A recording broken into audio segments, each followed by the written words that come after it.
দেখেন আঙ্কেল, আমাদের সম্পর্ক অনেক দিনের, আমি ওকে অনেক ভালোবাসি, আমার নিজের জীবনের সাথে একটু কম ভালোবাসি। আমি যদি তাকে বিয়ে হইতে না পারি, আমি কিন্তু বাঁচবো না, আমার নিজের জীবন আমি নিজে শেষ করে দিই। দেখ তো এর সাওয়াল না রত্ন রে, এই যুগে কি এরকম লাইলি মজনু সত্যি ভালোবাসা পাওয়া যায় রে? এই ও তো নিয়ার হোটেলে জানে যে তোর মান সম্মান নষ্ট হয়েছে, ও তো তোর বাড়ি বোন নিয়েছে, তুই সুন্দর করে এখন বিয়ে দিয়ে দে। ওই তো আঙ্কেল দেখেন, আমার আব্বা বোঝেই না।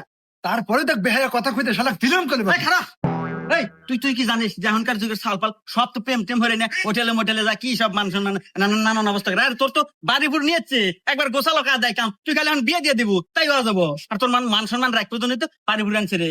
দেখ সাওয়ালটা কি সুন্দর, এই যুগে এবার সাওয়াল পাওয়া তো বড় কঠিন। আমি যদি এবার একটা সাল পেলে মানে আমার নিজের মিয়া নিজের হাতে তুলে অক দিয়ে দিলাম। আব্বা, আমি তো তোমারই মিয়া সোহাগী। দে তোরে বাস্ত দে তোর মন্দির মিয়া কাকে জাপ করে নেই।